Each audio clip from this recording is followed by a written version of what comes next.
Hi there, I'm Skylar. My parents kicked me out at 13 because of a lie my sister told, and no one asked if it was true. Not once. They just believed her. And just like that, I lost everything. My home, my family, my place in the world. Years passed. They moved on, pretended I never existed, but I kept going. Quietly, alone. And now, they see my face on billboards, my name on a book, my story everywhere. But here's the thing. Do they regret what they did, or do they just regret that I survived without them? Success feels like a slow echo in an empty room. It bounces off the walls, loud at first, then fades into a kind of silence that only survivors recognize. I never imagined the first time I'd feel the weight of everything I'd achieved would be because of a text message. It wasn't congratulations. It wasn't anything personal. It was just a name. Mom. Lighting up my phone after over a decade of absolute silence. I stood still, the phone buzzing again in my hand, and for a second I couldn't even remember the sound of her voice. But my fingers shook. My chest tightened. I didn't open the message. Instead, I sat on the edge of my bed and stared at the name, as if it might change, as if maybe I was mistaken. I wasn't. That name cracked something. It made my chest heavy, like I'd swallowed stones. I hadn't thought about her in months, maybe years. Not really. I'd built a life, my own apartment, my own business, my own people, but her name made it all collapse inward like a trapdoor under my feet. And just like that, I was 13 again. Back in Boise, back in that suffocating house with walls that whispered things I wasn't supposed to hear. Back with Marla, my twin sister. Everyone always thought twins were supposed to be close. Two halves of one soul, but if that were true, Marla had swallowed her half of mine and smiled while doing it. We looked alike. That's where the similarities ended. I was loud, curious, always outside riding my bike, always asking questions. She stayed quiet, glued to books she didn't read, listening at doors she wasn't supposed to be behind. I had friends. She had followers. No one noticed that difference but me. Our parents, especially my mother, treated her like she could do no wrong. It didn't matter that I made the volleyball team, or that my English teacher said I had the sharpest mind in class. At home, I was the screw-up. Marla got gold stars just for existing. I got lectures for breathing too loud. That day at school, everything shifted. It was after lunch, and I was walking back to class when Mrs. Carmichael, the assistant principal, called my name over the intercom. My stomach dropped. I hadn't done anything. At least I didn't think I had. I remember walking down the hallway, my sneakers squeaking on the floor, and every step felt heavier than the last. The counselor's office smelled like coffee and panic. Inside sat Principal Jansen, arms folded, face stiff. Next to him, a counselor I barely knew and the boy from math class, Ethan, awkward and red-faced. They showed me screenshots from a phone, explicit texts, my name, my picture. I couldn't breathe. I didn't write these, I whispered. My voice barely existed. That's not my phone. I've never even had his number. They didn't believe me. Not really. Ethan mumbled something about not wanting to get anyone in trouble. My heart thudded so loudly in my ears I missed half of what they said next. Suspension? Investigation? My parents would be called. I remember standing up too quickly, feeling the world tilt. When I stepped out of the room, I saw Marla standing in the hallway. She was leaning against a locker, arms crossed. She didn't even flinch when our eyes met. In fact, she smirked, that half smile, half sneer. I felt something inside me shatter. That evening I tried to explain. I sat at the kitchen table while my dad stared at the wall, and Mom cleaned the same spot on the counter for 20 straight minutes. They're wrong, I said. It's not true. I didn't send anything. Mom turned to me like I'd insulted her personally. Marla would never do something like this, she said without even blinking. I hadn't mentioned Marla. Hours later, I left my room to get water and stopped cold in the hallway. The lights were off. Their bedroom door was cracked open. I heard Mom's voice, low but sharp, like a blade pressed against skin. I can't deal with her anymore. Marla's the only one I can trust. The other one? She's just trouble. I didn't cry. I didn't move. I just stood there, barefoot on the hardwood floor, feeling like a ghost in my own house. Maybe I already was. After that night, nothing was the same. Marla walked through school like royalty. I shrank. Teachers looked at me with pity or suspicion. My friends drifted off, one by one, avoiding eye contact like they might catch something from me. I stopped speaking in class. I stopped showing up to practice. I started eating lunch in the girls' bathroom. That stall became my only safe place, cold tile walls and all. One afternoon, Miss Glassman handed me an envelope. Suspension, official. It wasn't the school that broke me. It was the silence at home. The fact that when I showed my mom the letter, she didn't ask if I was okay. She didn't even look at me. I kept that suspension letter tucked inside my math textbook, pretending I might still need it someday. Like maybe someone, somewhere, would finally care to read it and realize they were wrong. But no one asked, and no one looked. The envelope stayed sealed. My world, however, didn't. The house felt smaller almost overnight, like the walls had decided I didn't deserve space anymore. It wasn't just that I couldn't return to school. It was that home had shifted from cold indifference to something far more calculated. My mother didn't scream. She didn't slam doors or throw dishes. She just made sure I knew I wasn't welcome in my own life anymore. "You'll stay in your room until you learn to act like your sister," she said one morning, not even bothering to turn and look at me while she folded a dish towel. Her tone was flat, efficient, like she was talking about a grocery list. "Act like a liar?" I mumbled. Wrong move. Her eyes narrowed just enough to make the air in my throat freeze. "Don't push me, Skylar." I wasn't allowed past the hallway. No television, no phone. My laptop disappeared. When I asked about it, my dad shoved his hand in the air and muttered, "Don't make this harder than it has to be." That was his thing. Passive threats, emotional landmines disguised as reason. By day 3, my door was gone. Literally unhinged and dragged into the garage like it had committed a crime. In its place, my dad had taped a paper sign written in red marker. "Restricted area, do not enter." I stood in front of it for a full minute before going back inside. My room wasn't a bedroom anymore. It was a punishment cell. Food was left outside on paper plates like I had some kind of disease. The only contact I had with my parents was the sound of footsteps coming and going. Marla's voice floated down the hall every evening. Fake laughs, loud compliments, some new show she was watching with Dad. She even called him Pops now, like she was in on a private joke I didn't get to hear. The worst part wasn't the cruelty. It was the control, the eerie silence in place of answers. I scratched a question into the corner of my wooden desk with the tip of a pen. Am I even their daughter? One night I decided I couldn't take it anymore. Not the silence, not the invisibility. I folded a piece of notebook paper and started writing. It wasn't long, just a few lines. "I'm still your daughter. I don't know what Marla told you. I just want to be heard." I slipped it into a plain envelope and wrote Mom in cursive across the front. No frills, no begging, just truth. I tiptoed down the hallway while the living room TV hummed in the distance. Her bedroom door was cracked open. I placed the envelope on her neatly folded throw blanket and backed away like I was handling a grenade. I didn't sleep that night. I kept waiting, listening for the sound of footsteps approaching, the possibility that she'd knock, or even just slide the door back into my frame. Nothing. By morning, the envelope had returned. It was on my pillow, torn directly down the middle. Not a word written, not a note. Just a quiet act of violence that made it clear. I wasn't misunderstood. I was unwanted. I pressed the ripped paper against my chest like I could somehow absorb it and dull the sting. My body curled in on itself as Marla's voice echoed from the kitchen.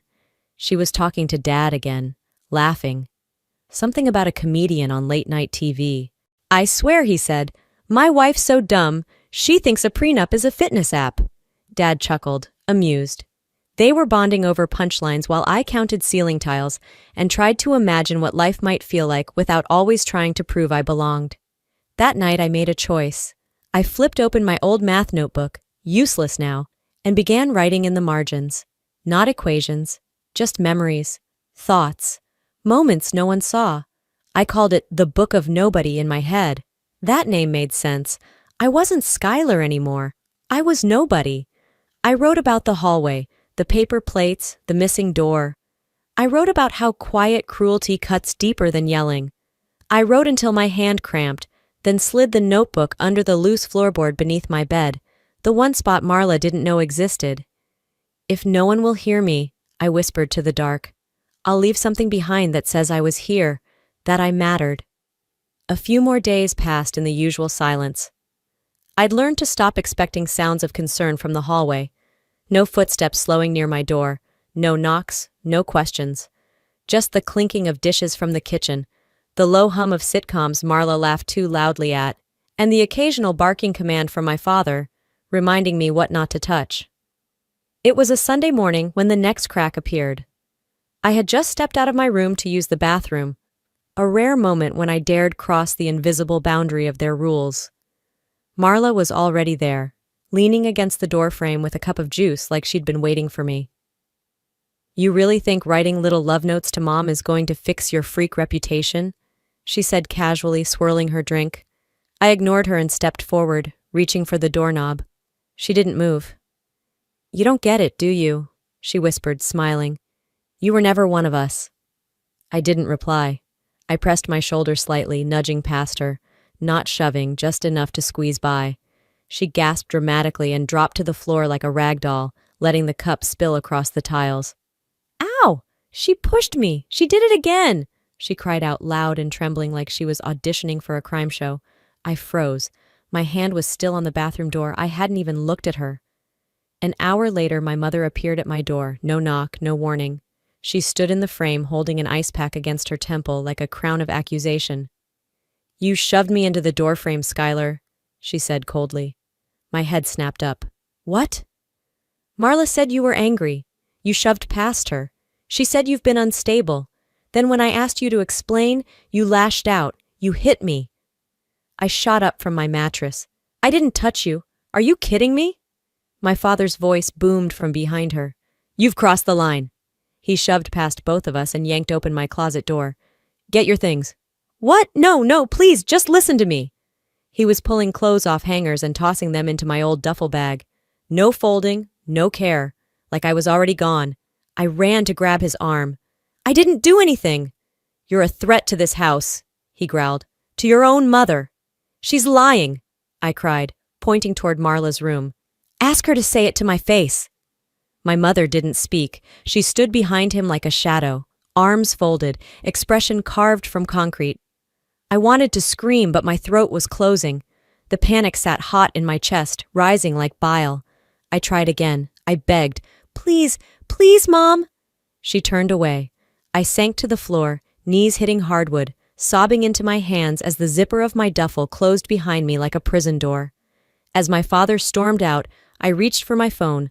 Somehow it was still in the drawer. Maybe they'd forgotten it. My fingers trembled as I opened the screen. Marla had posted her latest masterpiece. "Abusers belong behind locked doors or out in the street." Over 400 likes. Comments flooding in. "Stay strong, girl." "You're so brave for speaking up. She's toxic. You don't deserve that." I dropped the phone onto the bed like it burned. She'd gone public. She wasn't content ruining me at home. She wanted an audience.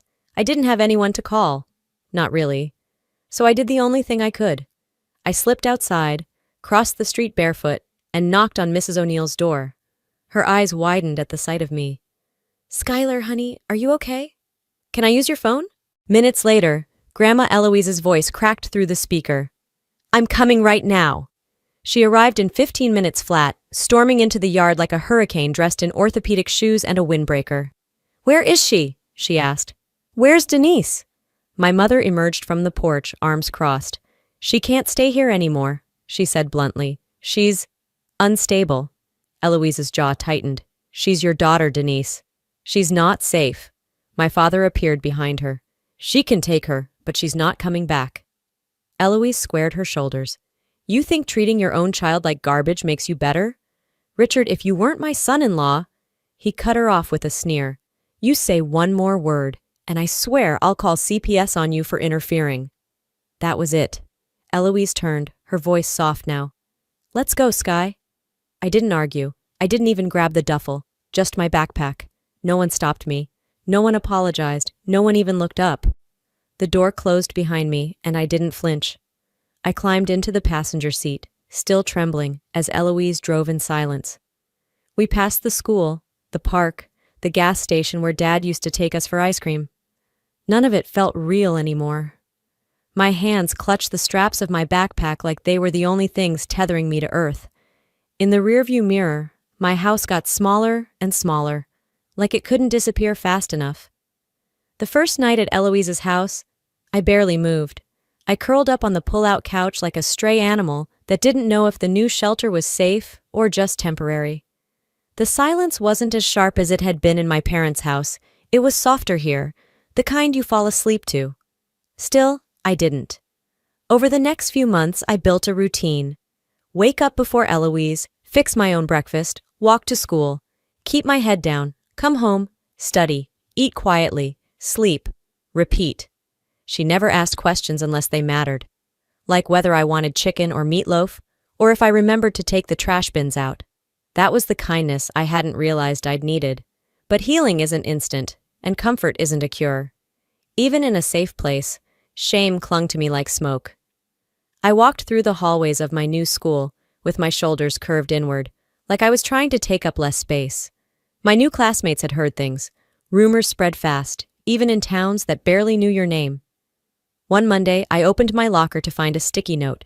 She hits Mom's, stay clear. I didn't report it. I peeled it off, crumpled it, and tossed it. My skin burned, but I said nothing. The whispers got louder as the days passed. I caught pieces. That's her, Skylar something. She pushed her mom into a wall. Wasn't she in juvie or something? I never corrected them. What was the point? My own family hadn't defended me. Who would believe me now? Then, during lunch one day, a girl with bright orange nails leaned across the table and smirked. So, she said, loud enough for the next 3 tables to hear, how's life outside the detention center? Her friends burst into laughter. I stood up without a word, carrying my tray to a corner seat near the vending machines, my new safe zone. It wasn't a stall, but it felt just as isolated. Despite it all, I kept my grades up. Straight A's. No skipped classes. I refused to give Eloise a reason to regret taking me in. She never asked for anything, so I never asked for help. That was the silent agreement we lived by. But even engines burn out if you run them too hard. One afternoon, somewhere between biology and history, I remember standing up from my desk and then... nothing. Just a sharp, muffled thump. By the time I opened my eyes, the nurse was hovering over me and my classmates were gone. They said I'd fainted, said I looked pale, said it was probably dehydration. I knew better. They called an ambulance anyway. At the hospital, under the white-blue lights and sterile scent of sanitized everything, I laid still while nurses checked my vitals and whispered about exhaustion. One of them said something about malnourishment. Another asked if I'd been skipping meals. Eloise arrived 20 minutes later, face drawn and silent. She sat beside my bed and held my hand while the doctor talked. And then she did something I didn't expect. She pulled out her phone and called my mother. I could hear the ringing, the click, and then Denise's voice, sharp and unbothered, coming through the speaker. She's at the ER, Eloise said. She collapsed. A long pause, then, that's not my responsibility anymore. You chose to take her. She's yours now. My eyes met Eloise's. She moved to hang up, but I spoke first, voice low and firm. Don't call her again. She nodded. I didn't cry. Not this time. The nurse came in an hour later with a clipboard and a warm smile that didn't quite reach her eyes. We're going to keep you overnight for observation, sweetheart, just to be safe. Okay, I said, already turning my face toward the wall. Later that evening, while Eloise went home to grab fresh clothes for me, a different nurse stepped in, young, probably fresh out of nursing school. She held a stack of magazines and paper in her arms. We leave these in the teen wing. Sometimes it helps pass time. She set them on my tray. Flyers, doodled notebooks, even a puzzle book. One flyer caught my eye. Bold letters across the top read, National Young Writers Competition, entries now open. Something shifted. I reached for it, fingers brushing the edges, and glanced down at the fine print. Original short story. 1,500 words. Submit by March 15th. I didn't know if I could write fiction. I didn't even know if I wanted to. But something inside whispered, try. That night from my hospital bed, I took the blank back of the flyer and started scribbling in pencil. Not about my life, not yet, but something close. A girl trapped in a glass house. A voice no one could hear. The words came slowly at first, then faster. No one's coming, I wrote near the bottom, but I'm still here. A week after I left the hospital, I mailed in the story. I didn't expect anything to come of it. I didn't even sign my full name, just Sky.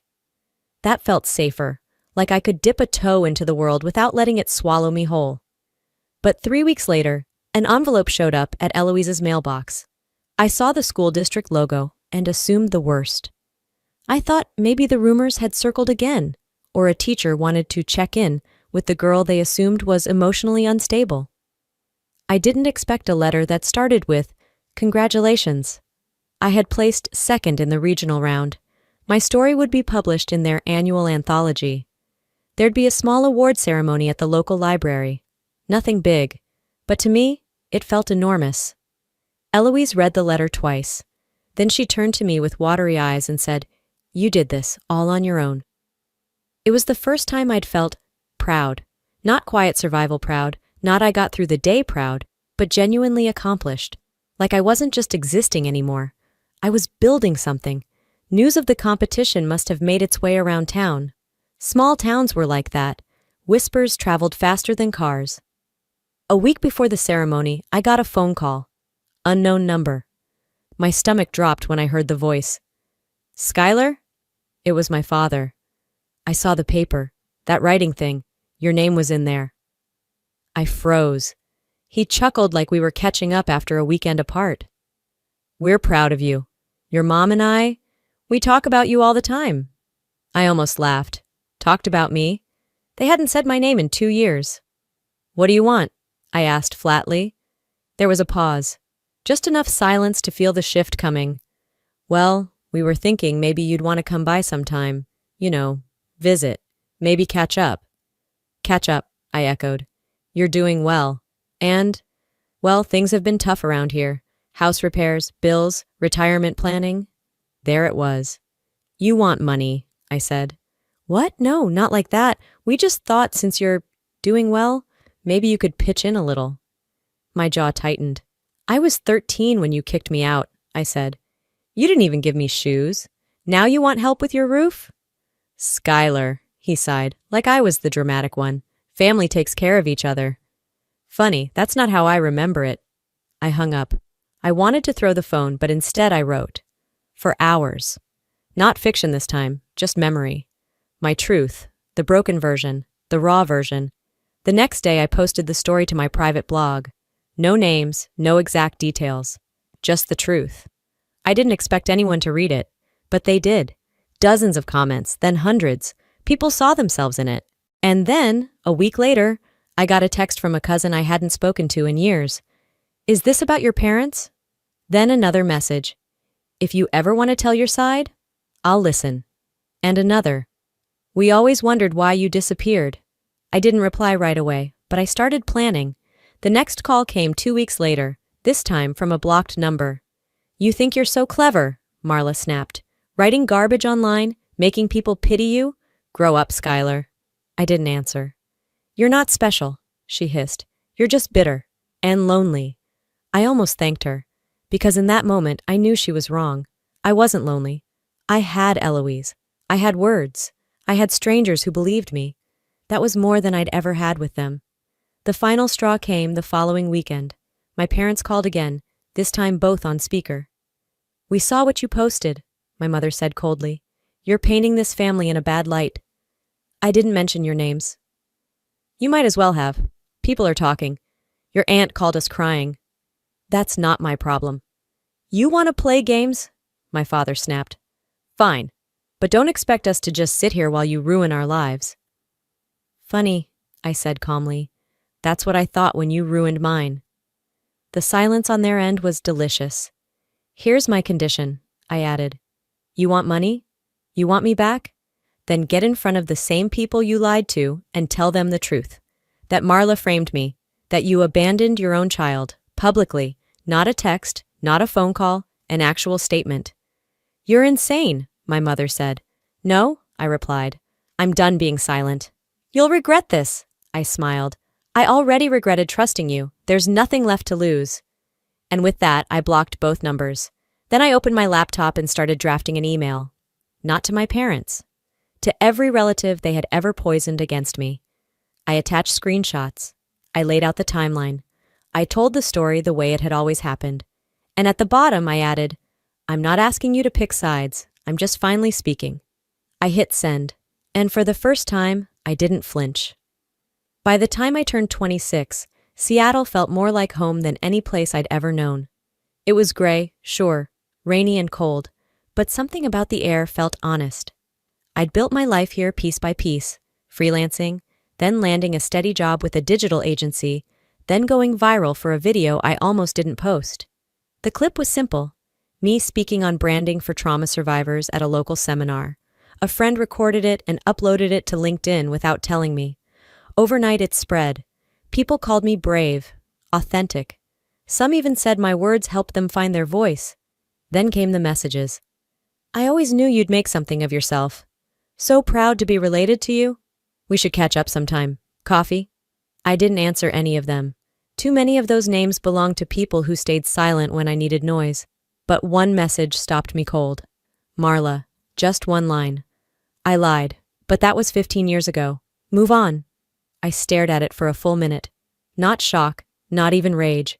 Just a strange, cold stillness. Like someone had opened a window in winter and the draft was creeping in. That was it? A casual confession, like she was admitting to stealing a slice of cake. Not years of character assassination? I didn't reply. Instead, I opened a note on my phone and typed a memory I hadn't let myself revisit in years. I was 9. I'd won a spelling bee at school, gold ribbon, awkward photo, the whole deal. I came home clutching the prize like it was a medal from the Olympics. The ribbon disappeared that night. Marla walked into the kitchen the next morning holding it casually. Found this under my bed, she told Mom, grinning. Mom beamed at her. You're so neat, she said.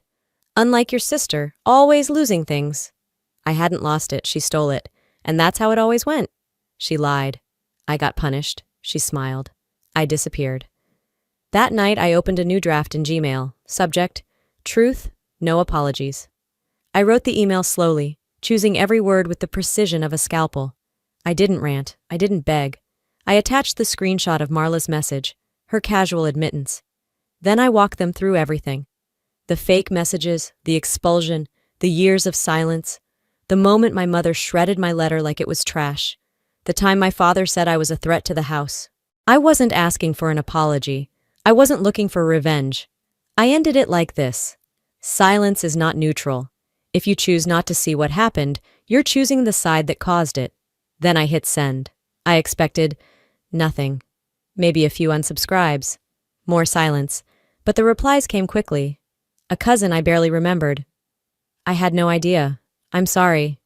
An uncle. Your mother said you ran away. I'm sick reading this. Even Aunt Lila, who used to give me cough drops like candy, wrote, Thank you for telling the truth. Marla blocked me on everything the next day, and that was confirmation enough. But the real surprise came 2 days later, on a Thursday morning when I was drinking bad office coffee and reviewing website analytics. An email pinged my inbox. No subject, but bolded with legal flair. Cease and desist from my parents' attorney. Apparently, they believed my blog and the disparaging statements in my recent email violated their right to reputation.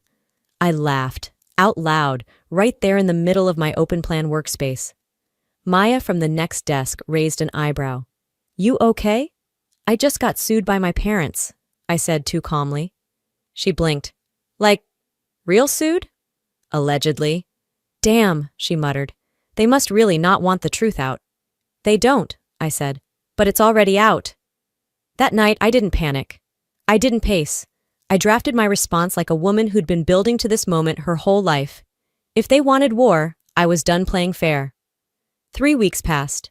The cease and desist threat sat unread in a folder named Closure. Not because I was ignoring it, but because it had no weight. I wasn't scared of letters anymore. I'd been silenced in deeper ways than paper ever could. That Friday afternoon, I was halfway through editing a client's pitch deck when a notification popped up. Instagram DM from Courtney S. The name sounded vaguely familiar. I clicked. Hey Skylar, don't know if you remember me. We had English together sophomore year. I just wanted to say, I always thought your sister made that up. She told people you hit her, but I never saw anything. I never saw bruises. I always wondered. Below it, a grainy screenshot. Marla's message to Courtney, dated October 2009. Haha, I faked that so good. She didn't even touch me, but you should have seen Dad's face, total Oscar-worthy moment. I stared at it. My stomach didn't drop. My hands didn't shake. I just felt confirmation. Like a ghost I'd spent years trying to convince people was real had finally spoken on tape. I saved the image. Then I called my cousin Kaylin. She was one of the few relatives who hadn't chosen sides, who'd kept her distance, but never closed her heart. When she picked up, I didn't explain everything. I just forwarded the screenshot. 10 seconds of silence. Then, you need to send this to everyone. All of them. They deserve the full picture. I hesitated. My voice lowered. What if it just makes things worse? She didn't pause. They made it worse by lying. You're just undoing the knots. That night, I drafted the message, attached the screenshot, included a brief sentence. This message isn't meant to hurt anyone, just to clarify what I endured in silence. I don't need your approval, but if truth matters to you, this should matter too. I hit send. Within hours, I saw movement, notifications lighting up. Aunt Karen unfollowed Marla. So did Uncle Brad. Even Denise's best friend, who once called me ungrateful, removed every trace of Marla on social media. Someone forwarded the screenshot to Marla's company. Monday morning, her employer posted a cryptic status.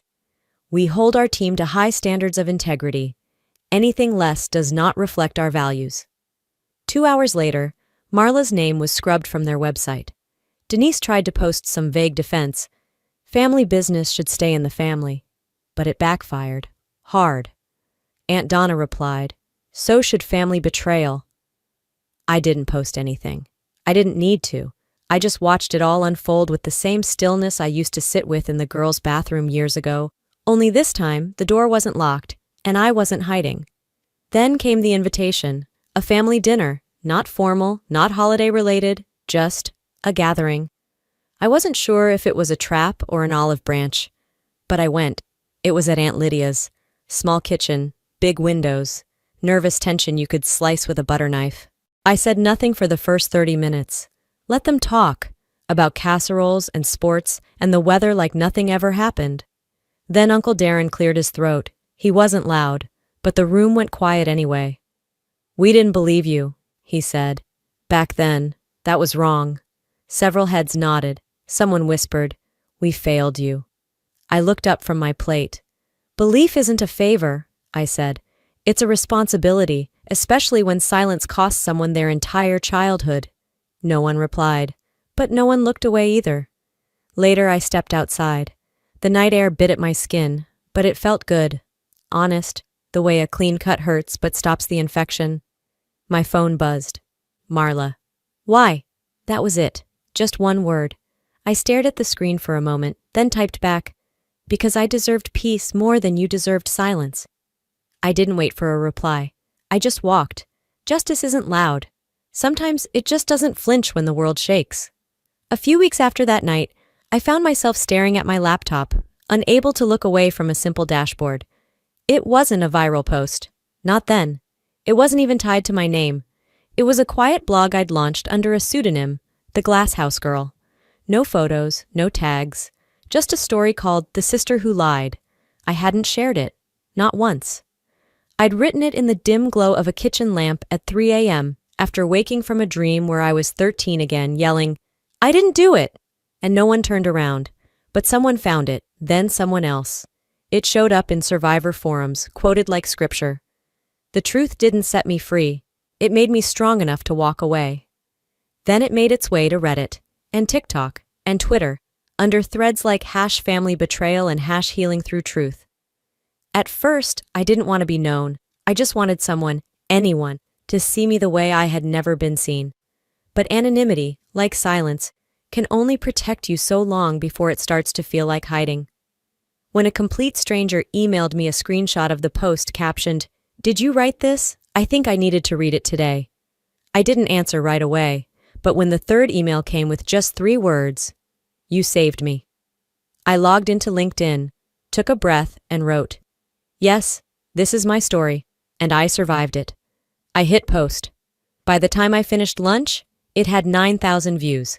That night, it hit 45,000, then 78,000. I stopped counting after that, because the views weren't what mattered. It was the messages. Some said, "This happened to my brother." Some wrote, "I'm 60, and I thought I was crazy until now." Some just wrote, "Thank you." I thought I'd feel exposed. I didn't. I felt anchored. For the first time, I wasn't just reacting to pain, I was repurposing it. Then, a message came through from someone named Ben Rivers, editor, New York. "Your voice is lightning in a bottle. I think this story needs to be a book." I stared at it for a long time, not because I didn't believe him, but because I'd never let myself imagine that far. A book? About this? About me? Would it feel healing, or would it feel like reopening the wound? I called Eloise that night. She was halfway through folding laundry, but she stopped when I said, "What if I wrote it all down for real this time?" She didn't hesitate. "If it helps someone else not feel crazy, it's worth it." I called Ben back the next day. "I'll do it," I told him, "but on one condition. Name it. No sugarcoating, no soft focus. If we do this, it's raw, honest, full truth." He didn't flinch. "That's exactly what I want." We signed the contract a week later. I flew to New York to meet the team, walked into that publishing house with a borrowed coat and secondhand boots, but stood like I owned the place. In the conference room, I handed them my manuscript, every page of pain, mapped and organized, footnoted, and finally believed. Later that evening, I sat in the hotel, rereading the comments on the original post. There were hundreds. Some were from teenagers, others from people decades older than me. A few just left emojis, but one stood out. No profile picture, no username, just words. "I never told anyone, not once, until I read this. Thank you." That night, I opened the front page of the manuscript and wrote, "For those who survived what they couldn't prove. Healing doesn't mean the scars disappear. It just means you're no longer bleeding." The bookstore was already buzzing when I stepped inside. Portland rain slicked the windows, and the scent of paper, coffee, and something vaguely cinnamon hung in the air. A stack of my memoirs sat at the front, their glossy covers catching the warm light. Uninvited, the house I built alone, my name beneath it, real and unhidden. A woman in her 50s clutched the book to her chest as she approached me. "I read it in one night," she said, voice trembling. "I thought I was crazy for 30 years.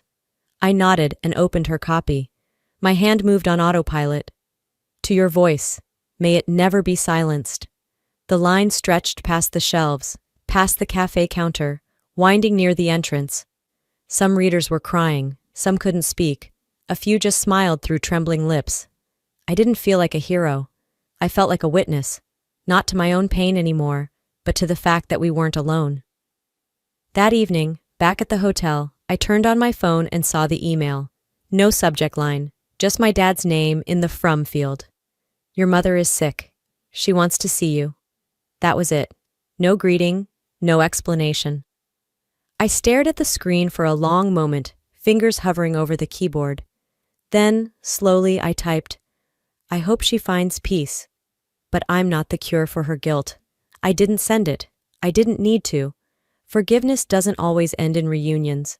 Sometimes it's just letting go of the hope for a better apology. I closed the laptop and sat by the window, watching the street below blur under the rain. Somewhere in that same town, my parents probably sat in the same house, in the same chairs, maybe even saying my name, but not in love. Only in absence. I didn't need to go back. News had traveled. Marla had moved out of state after the social fallout. No public statement. No court case. Just disappeared. Her job no longer listed her on their website. The applause was gone, and all that remained was the hush that follows truth. As for Denise and Richard, they stayed put, still in that beige house in Boise, same curtains, same porch swing. But I'd heard they don't host family dinners anymore. They rarely get visitors. And when my name comes up, it's not with pride. It's with a grimace, like someone remembering a wound that never quite healed right. It's not revenge. It's reality. 6 months passed like a breeze after a storm, calm but never quite still. Next week, I was flying to Boston. I'd been invited to speak at a national trauma recovery conference. Keynote. I packed light. Just one suitcase and my old notebook, pages now full of scribbles, tear stains, and things I never thought I'd say out loud. Eloise stood at the curb when I loaded the car. She hugged me, tightly and without ceremony. "You didn't just survive, Sky," she whispered. "You lifted the whole storm off your shoulders." I smiled into her scarf. "And now I get to help others weather theirs." As the car pulled away, I watched her grow smaller in the rear view. Not because I was leaving her behind, but because I was carrying her with me. Her strength, her faith, her belief in the version of me that didn't need anyone's permission to speak. At the airport, I opened my phone one last time and scrolled to the bookmarked quote I'd saved years ago. "You are not what they did. You are what you decide to become despite it." I never needed revenge. I just needed to remember that my life was still mine. You know, for the longest time, I thought healing meant fixing everything. Repairing the relationships, earning back the love I never truly had, forcing closure where none existed. But I've learned something else, something truer. Healing isn't about returning to what broke you. It's about building something stronger from the pieces. If you've ever been silenced, shamed, or made to feel small by people who should have lifted you up, I want you to hear this. You still matter. Even when they don't say sorry, even when no one shows up, you matter.